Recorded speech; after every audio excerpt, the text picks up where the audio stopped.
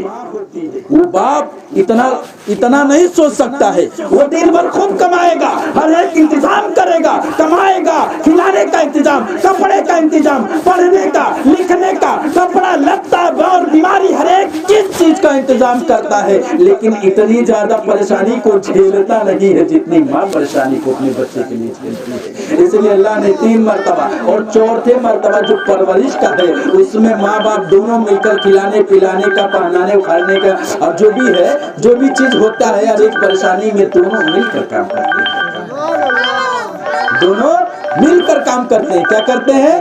مل کر کام کرتے ہیں. اس سے پہلے جو پریشانی تھی اس میں باپ کا کوئی یوگدان نہیں ہے, قربانی نہیں ہے, ماں کا قربانی ہے. تو ماں کو اللہ نے وہ مرتبہ دے دیا, لیکن اس کے بعد باپ بھی کبھی کبھی اس کا کپڑا چینج کر دیتا ہے تو اس کو بھی مرتبہ مل گیا. قسم خدا کی کتنی پریشانی کرنے کے بعد ایک ماں باپ اپنے اولاد کو 18 سال کی عمر تک لے کر جاتے ہیں پڑھانے کے بعد, اور 18 سال کی عمر کو لے کر جانے کے بعد جب 20 سال کا عمر ہوتا ہے وہ نوجوان, تو اسی ماں باپ کو نفرت بھری نظر سے دیکھتا ہے. سوچنے والی بات ہے, سوچنے والی بات ہے کہ وہی نوجوان جب 18 سال تک کچھ نہیں بولتا ہے, 18 سال تک ہر ایک ماں یہ چاہیے, باپ وہ چاہیے, بیٹا لے لو, ماں کہتی ہے بیٹا لے لو, بیٹے کا یہ انتظام, بیٹے کا وہ انتظام, بیٹا چلائے گا تو منائے گی, بیٹا چلائے گا تو باپ بھی منائے گا, ہر ایک چیز کرتے ہیں لوگ. اور لیکن وہی نوجوان جب 18 سے 20 سال کی عمر ہو جاتی ہے, وہی بچی جب 18 سے 19 سال کی ہو جاتی ہے تو ماں کو ڈانٹنے کا کام, بیٹا ڈانٹ رہا ہے, واہ رے زمانہ کیا ہو گیا, جب تو بچہ تھا کتنا روتا تھا, کتنی تو گناہیں کرتا تھا, کتنا گندا کام کرتا تھا, لیکن ماں باپ جھینکنے کا کام نہیں کرتے تھے. میرا بچہ ہے وہ محبت سے لاتے تھے, ہر ایک کو برداشت کرتے ہوئے چلے جا رہے ہیں. کتنی غلطیاں کرتے ہیں بچے, لیکن سب کو ماں باپ کرتے ہیں. لیکن 18 سے 19 سال 20 سال 25 سال ہوتے ہوئے جب شادی ہو جاتے ہیں تو اس کے بعد اپنی بیوی کے بس میں ہو کر اپنے ماں باپ کو گالی اور مارنے کا کام کیا جاتا ہے. سوچو اور وہ لڑکی کیسی ہے, وہ لڑکی کیسی ہے کہ شادی ہونے کے بعد جب اپنے شوہر کے پاس جاتی ہے تو شوہر کو برگلاتی ہے, شوہر کو یہ سکھاتی ہے کہ اپنے ماں باپ کے ساتھ میں رہو, میرے کو اکیلے لے کر رہو. بتاؤ کیا اس کا ماں باپ نہیں, اس کا ماں باپ کی طرح درد نہیں ہوتا؟ اس لڑکی کو بھی سوچنا چاہیے کہ میری شادی جس سے ہو گئی ہے اس کو یہی سکھاؤں کہ اے میرے شوہر نامدار, اے میرے شوہر خواہدار, اے تو میرا شوہر ہے, تو میرا ہسبینڈ ہے, اور میں تجھ سے یہی چاہتی ہوں کہ جس طرح میں اپنے ماں باپ کو چھوڑنا پسند نہیں کرتی ہوں, اسی طرح جس طرح میں اپنے ماں باپ کو گالی دینا پسند نہیں کرتی ہوں, اپنے ماں باپ کو کسی حال میں نہیں چھوڑ سکتی ہوں, اسی طرح اے میرے شوہر تم بھی اپنے ماں باپ کو کبھی چھوڑنے کا کام مت کرنا. کبھی جا کر سکھلاتی ہیں ماں بیٹیاں, کتنی بڑی غلطیاں کرتی ہیں. اگر وہی رات دن اپنے ساس سسر سے جھگڑا کرے گی, گالی گلوچ کریں گی, مارنے جھگڑے کا کام کرے گی, اور اپنے شوہر کو کہیں گی کہ یہ ان کے ساتھ رہنا چاہتے ہیں, چاہے انہیں کے ساتھ رہا چاہے ہمارے ساتھ رہا, یہ تو بات ہے, یہی بس ایک زبان ہو گیا ہے, ان کے ساتھ رہا چاہے ہمارے ساتھ رہا. یہ کیا ہے میرے یار؟ ماحول گھر کا یہیں سے ہوتا ہے، یہیں سے چینج ہوتا ہے۔ آج آپ بہو ہو، آج ساس سسر کو الگ کر رہی ہو، تو کل تمہارا بیٹا ہوگا، تمہاری بیٹی ہوگی تو تم کو بھی مارنے کا کام کرے گا، تم کو بھی اسی طرح تمہاری بہو تمہارے بیٹے کو چڑھائے گی اور وہی بیٹا تم کو بھی مارے گا۔ کیونکہ دیکھو اللہ کے رسول نے کہا کہ کوئی بھی دنیا کی گناہ کر لو گے تو اسے تمہیں جنت اور دوزخ میں عطا کیا جائے گا، لیکن اگر تم نے اپنے ماں باپ کو مارنے کا، گالی دینے کا، اگر ماں باپ کو تکلیف دیا ہے تو اس چیز کو تمہیں دنیا میں بھوگ کر جانا ہے۔ اللہ کے رسول نے کہا کہ ہر ایک گناہ کا بدلہ بعد میں دیا جائے گا، دنیا کے بعد میں دیا جائے گا، مرنے کے بعد۔ لیکن ایک ہی چیز ہے کہ اگر ماں باپ کو کوئی تکلیف دیتا ہے تو اس کی سزا اللہ پاک دنیا میں ہی عطا کر دیتا ہے، اسے ناکام کر کر، اسے برباد کر کر، اسے بے عزت کر کر کہیں نہ کہیں برباد ہو جائے گا، کہیں بے عزت ہو جائے گا، تو کہیں پٹایا گیا، تو کہیں شراب پی کر لٹپٹایا ہوا ہے، تو کوئی کسی کے بیچ میں اس کو شرمندگی ہونی پڑی، طرح طرح کی جو عذاب ہے اس میں مبتلا کر دیا جائے گا۔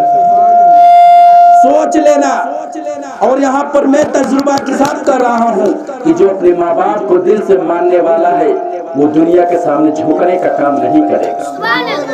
وہ ماں باپ کی دعا کو لے کر، ماں باپ کی دعا کو لے کر اللہ پاک نے فرمایا کہ جو اپنے ماں باپ کی دعا لے کر گھر سے نکلتے ہیں ان کے اوپر تمام مصیبت بلا آنے سے ڈر لگتے ہیں۔ جو اپنے ماں باپ کو سلام کر کے گھر سے نکلتے ہیں مصیبت بھی اس کے پاس آنے سے ڈرتی ہے۔ میرے دوستو، یہ حدیث کی مبارکہ، یہ کیا ہے؟ حدیث ہے، حدیث میں بیان اللہ کے رسول نے کہا کہ جو اپنے ماں باپ کی دعا کو لے کر نکلتا ہے قسم خدا کی وہ ہمیں تمام پریشانیوں سے بچتا ہوا نکل جائے گا، اور جس مقصد کے تحت نکلے گا اس مقصد میں اسے کامیابی ملے گی انشاءاللہ۔ تو اس بات کو ہمیں سمجھنا چاہیے، لیکن کیا ہے کوئی نہیں سمجھتا ہے۔ بس کیا ہے، بیوی، ارے یار بیوی ہے نا، ٹھیک ہے، بیوی کے چکر میں اپنے ماں باپ کو تم گالیاں دے رہے ہو، مارنے کا کام کر رہے ہو، اپنے جوش و خروش میں اپنے عیاشی کے لیے ماں باپ کو گالیاں دیتے ہو، اپنے دوستوں کے نظر میں بڑا بننے کے لیے ماں کو گالیاں دیتے ہو۔ کچھ لوگ ایسے بھی ہیں کہ اگر دو چار دوستوں کے ساتھ گھر پہ آیا ہے لڑکا، اگر ماں نے ڈانٹ دیا تو انہیں ایسا لگے ہماری بے عزتی ہو گئی، یعنی بہت بڑی بے عزتی، ہمارے دوستوں کی بے عزتی ہو گئی، ہمارے رشتہ داروں میں ہماری بے عزتی ہو گئی۔ اب یہ دیکھیں ہماری بے عزتی ہو گئی، کیسے بے عزتی ہو گئی ہماری؟ وہ سب کے سامنے ماں باپ کو ہی گالیاں دیں، چپ رہو، چپ رہو، ہائی بولتڑے، ہو بولتڑے، ایسے بولتے ہیں لوگ۔ تو ایسے لوگ ہیں دنیا میں میرے دوستوں، تو ان لوگوں سے بچ کر رہنا کہ جو اپنے ماں باپ کا نہیں ہوا، جو اپنے ماں باپ کا نہیں ہوا وہ تمہارا نہیں ہوگا میرے دوستوں۔ اس زمانے میں اس آدمی سے کبھی بھی بچ کر رہنا، یہ میرا ایک تجربہ بتا رہا ہوں۔ اور دیکھ لینا، کبھی بھی اپنے آس پاس دیکھ لو آپ، جو اپنے ماں باپ کی نافرمانی کرتا ہوگا، جو اپنے ماں باپ کو گالی دیتا ہوگا، جو اپنے ماں باپ کو مارتا ہوگا، وہ کامیاب نہیں بلکہ ناکام ہوگا۔ آپ یہاں سے نہیں پتے پورے ہی نہیں، پوری دنیا میں جا کر دیکھ لو، وہ کامیاب نہیں ہوگا۔ اگر پیسے بھی کما لیا ہوگا تو چین اس کے پاس نہیں ہوگا، سکون اس کے پاس نہیں ہوگا، کوئی نہ کوئی اس کو بیماری گھیر لے گی، وہ پیسہ کھا جائے گی، سکون نہیں رہے گا۔ اگر سکون چاہتے ہو تو سب سے پہلے اپنے ماں باپ کی عزت کیا کرو، سکون چاہتے ہو تو سب سے پہلے اپنے پریوار کی عزت کو سنبھالو، سکون چاہتے ہو تو اپنے پریوار کا حق ادا کرو، سکون چاہتے ہو تو اپنے ماں باپ کو اپنے سر آنکھوں پر بٹھا کر رکھو۔ قسم خدا کی تمہیں یہاں بھی کامیابی ملے گی اور مرنے کی بعد بھی کامیابی ملے گی۔ یہ ہمارا معاشرہ ہے، لوگ شراب پیتے، اور یہ بتاؤ اپنے ماں باپ کی عزت کب کریں گے؟ جب پڑھیں گے، لکھیں گے، سمجھدار بنیں گے۔ کیا ہے کہ نہیں بھائی؟ جب پڑھیں گے، لکھیں گے، سمجھدار بنیں گے، اس لائق بنیں گے، سماج میں اٹھنے لائق، بیٹھنے لائق بنیں گے، تب جا کر ان کی عزت کی پرواہ ہوگی۔ کہ عزت کیا چیز ہوتی ہے. 10 لوگوں میں بیٹھنے پر عزت کتنی ملتی ہے, 10 لوگوں کے بیچ میں ڈانٹنے پر بے عزت کیسی چیز ہوتی ہے. اس چیز کو وہ جب محسوس کریں گے تب کہیں گے کہ واقعی میں جب ہم بھی اپنے ماں باپ کو گالیاں دیتے ہیں تو ان کو بھی کیسے محسوس ہوتا ہوگا. وہ چیز کو وہ سمجھیں گے اور تبھی وہ چیز کو ختم کریں گے میرے دوستو. تو آپ سبھی سے میرا مردمانہ گزارش ہے, اپنے منزل مقصود تک اس میلاد پاک کو پہنچا رہا ہوں اور اس گزارش و اپیل کے ساتھ پہنچا رہا ہوں. تو اللہ اکبر, آپ سبھی سے میرا مردمانہ گزارش و اپیل رہے گا, ہاتھ جوڑ کر بنتی رہے گی, گزارش رہے گی کہ اپنے بچوں کو پڑھائیے, اور جب پڑھائیں گے وہ پڑھے گا لکھے گا تبھی سماج میں اٹھنے بیٹھنے لائق ہوگا, تبھی آپ کا سماج بنے گا, سماج میں ایک عہدہ رہے گا, ایک مرتبہ رہے گا.